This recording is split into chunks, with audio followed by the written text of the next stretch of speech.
Hey, Mark. What's the team news ahead of the weekend? I'm sure there's bumps and bruises after Wednesday. The boys worked hard the other night.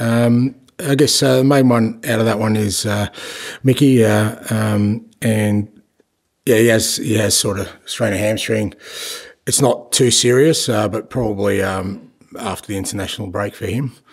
The other ones are kind of a bit sore, Romero and Werner, but at the moment, still a chance for the weekend, and Sonny's sort of trained today, so if he gets through training tomorrow, should be okay, and I think that's it. He looked distraught when he came off, Micky, but given the severity of his last hamstring last season, is it good news in a way that it doesn't sound that serious? Yeah, look, I mean, he was disappointed, obviously. I mean, any time, and I think, he was really looking forward to the game, so, it was a bit emotional. But, look, it's definitely not, sort of knock on wood, a bad one like last time, which kept him out for quite a while. So, he'll work hard, and like I said, good thing is we've got the international break in there. That's an extra 2 weeks for us, so hopefully it means he doesn't miss too much football. It's a strong-looking League Cup quarter-final. It's all Premier League teams left. United, glamour quarter-final.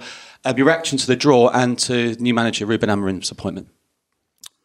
Yeah, good draw in terms of, it's a home game, which I think, for all clubs is I guess, welcome, because it's not going to be an easy game whoever you're playing. So having it at home is great for us. He said, against a big club in United, so it'll be a really good fixture. But you expect that sort of quarter-final, semi-final stage of any competition. And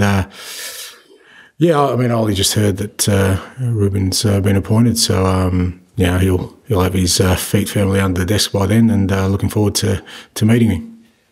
Great night Wednesday for the fans. It's been some real highs, and there's been disappointing performances.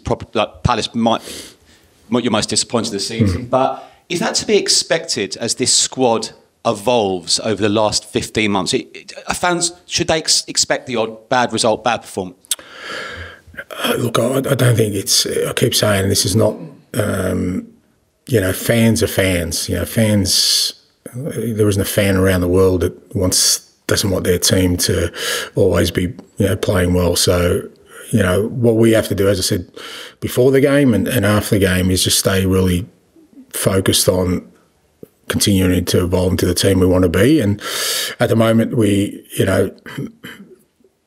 in the league, we've had some disappointing results, but really only one disappointing performance, and that was the Palace game. wasn't a great performance, and we got what we deserved. But what we have to focus on is making sure that we continue to evolve, learn from that. When we have had sort of disappointments, we bounce back straight away, which I think is important. It's part of sort of the evolution of the team. But it's not going to be a smooth ride. But within that, we don't want to have too many times where we're not playing the kind of football we want to. I mean, that's always the benchmark for us. That's our measure, and Palace fell well short of that. Wednesday night was a lot better. Hi, and just following on from that, it is 8 wins in your last 10 games. It is easy to dwell on the defeats, but do you feel that maybe you deserve a little bit more credit? Alex, you get what you deserve, so I probably deserve it, whatever we're getting. No, look, like I said, I think it's fair enough depending on sort of your outlook. But whether it's deserved or not, as I said, I think, I try to make the point, criticism and scrutiny is healthy because it allows you to reflect on your beliefs and your convictions. Because if you are going to flinch at the first time people kind of are critical or kind of want you to change your path, then it probably means you're not really, definite about what you're doing. So it doesn't, like I said, it's not something that I think, we're copping too much criticism or unwanted criticism. In fact, if it is unwanted, even more that we shouldn't react to it. It's up to us how we behave in that kind of environment. Because I don't think that ever changes. I think even if we, went on another fantastic run at the first sign of us maybe faltering, I think the same sort of questions we come, because it's kind of where we're at as a club at the moment. Until we have success, then I think that's always going to be the first thing that sort of people, come at us about as a club, and I think you've got to accept that. You know, it's part of our journey and part of, you know, us becoming stronger and like I say, having real conviction in what we do. You know, I said it to the players, you know, if you want to grow a beautiful garden, you got to handle some fertiliser. So, you know, we're you know, that's the only way it'll happen. Have you got a beautiful garden at home? I've got no idea about gardening. I read that somewhere. On Aston Villa, then, they've gone from almost getting relegated to Champions League football in really such a short period of time.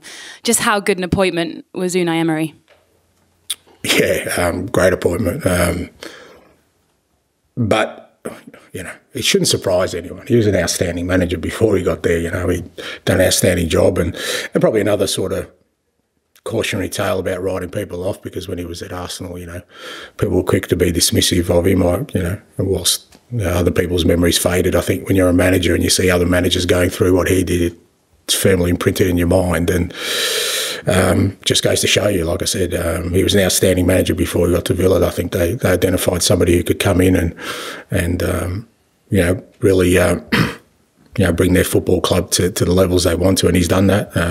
You know, since he's been there, and you know, they continue to get stronger and challenge. It'll be a good test for us. I mean, our games against them have been really good last year. You know, we obviously won at their place and played really well, but you know, I thought we played well at our place too, but you know, they got on top of us. They obviously got ahead of us for the Champions League spot last year. So it's a great competition for us. It's his birthday on Sunday. How hopeful are you that you can stop him celebrating with a win? Miserable day for him, I hope. I guess I'm the oldest in the comp, mate, so I'm not going to mention birthdays. I'll let him go. Good luck. Thank you. Ian, please. Hi, Ange, how are you? I'm good. Going back to the garden and the fertiliser analogy. The fertiliser used to be called being Spursy, but I thought the other night, actually, you weren't Spursy. 2-0 up and then concede a goal, but whereas previous Spurs sides might have actually lost that sometimes, yours didn't. So what have you instilled into the players this season to maybe make that word something we don't use so often? Yeah, I don't know about that. You know, I still think that's something that, I mean, that's what I was talking about before. I think people will always kind of, you know, every time we have a stumble, are going to throw at us. And you have to, like I said, you have to accept that. Whether you believe you're not that anymore, you have to accept that until you can prove otherwise. I thought the other night was a really strong performance against, you know, a pretty formidable side where, as I said, I think we had to show every aspect of our game. We had to defend well, which I thought we really did, because they didn't really create too many clear-cut opportunities against us, which against City, you know, that's kind of your best possible case of keeping them out, because it's usually the volume of chances that kind of erodes your ability to keep them out. And I still thought we had quality the other way, where we created, you know, the best chances of the game. So, you know, had a little bit of everything, and it was an unbelievable physical effort from the lads. I mean, even the physical numbers we did after, I mean, the amount of running that the boys just had to do. But that's, I think, what you have to do against a team like City if you want to be successful. So there's a lot of positives for us, but again, you know, I said that after the game, we're still the same team that performed poorly against Crystal Palace. Nothing changed in that 3 days apart from us addressing some aspects of our football to stay true to that. And if we don't veer from that, then we'll get to where we want to. So how do you address then going forward the rest of this season, Spurs' inconsistency? By just, like I said, being strong in the way we want to play our football, and we have been, apart from that Palace game where I just, like I said, I felt we didn't, you know, we didn't really address the challenge in front of us in the way we should. Every other game, I think we've done that. Yes, we lost at, you know, Newcastle, but I thought we played well that day. You know, we lost to Brighton, and you know, pretty evident that a poor second half cost us there. But the Palace game was one where we needed to do things close to what we do. So that's all we can do, just keep focusing on what's important to us. And you and Villa are both on the same kind of trajectory. Last season, Villa finished fourth, which is perceived by most of this country as a trophy. I know not by you, but in terms of some people see that as being a trophy. Yeah, but there isn't a trophy though, is there? No, it isn't a trophy. No, you're absolutely right. But Arsene Wenger's to blame for that, not me. But in terms of you're 3 rounds away now from winning the League Cup and winning your trophy, is that what you would prefer this year? A silver to 4th place? No, I want it all. I want it all, mate. I want everything. And it sets me up for people to maybe ridicule me at the end of the year because I've said I want it all and I fall short of that. But I'll take the biggest bite I can, mate, and see what comes out of it. So we'll see. We'll go for everything. Hi, Ange. Just wanted to check in on Wilson Odobert. Earlier in the week, you said it seemed like he'd had a serious setback. Is there any more information and a potential time? No real time, but it's significant. So he'll be out for, again, because it's a reoccurrence, we're going to have to be a bit conservative. So I'd say sort of similar time frame to his last one, maybe a bit longer, but it's one of those where you don't want to put a time frame on it because it'll really depend on how quickly he kind of heals from it. Just wanted to ask you about Dragusin as well. He's been at the club for nearly a year. What have you been impressed by and what are maybe some of the areas that he needs to improve in? Yeah, look, Radu's been with us, 10 months now, and I think he's been great. You know, we kind of signed him because we saw some really strong attributes in him in terms of, you know, his defending capabilities, his mindset. Again, really sort of, you know, unique journey in that, you know, he had to fight hard to get to where he wanted to. So he had all those kind of things I look for. He's still young, and you know, he's working hard every day on his game, on all aspects of his game. You know, as defenders, defenders tend to get better with age, with experience, the good ones. And, you know, obviously with him and guys like Micky and Destiny, you know, the reason we signed them at the age they did is that we really believe that in years to come they'll get stronger. And he's doing that every time, you know, he's out there. I think I can see improvement in him. He's really embracing the way we play. It's very different from kind of where he came from, you know, playing so aggressively with our line and defending one-on-one, but he's embracing that, he's enjoying that. And I thought he was great the other night. I thought not just in his football, but in terms of his presence and his demeanour and, you know, he took some leadership there. Obviously, you know, we lost 2 of our back 4 during the game, you know, with Micky going down, then Kuti out. So, you know, him and he had Archie next to him, who's 18, and I thought he really stood up in that time just to make sure that with those disruptions we kind of maintained our organisation. And, I thought he was really good the other night. Finish your section with George, please. Hi, Ange. This match last season, the home game with Villa, I think was the first time we saw Kulusevski as kind of the number 10 in that sort of number 8 role as well. Was that a good reference point for this season when you were thinking about pushing him into that? Because he was really good, wasn't he, I think, in that Aston Villa game last season? Yeah, some of it. I mean, it was a bit, you know, a little bit of just discovery, you know, just trying things. And, he always looked like he had the attributes that he could play inside, but unless you do that, you're not really sure. And as I said, I think as much as I wanted to play him out on the wing, the way we play I don't think it suited his personality more than anything else, because I kept saying I think Decky loves to be involved in the game. You know, he loves to, like, his running capacity is ridiculous and he wants to be involved all the time. And when you play wing in our sort of setup, there's a lot of times where the discipline of it is not being involved, you know, and I think he struggled with that as much as he was trying to.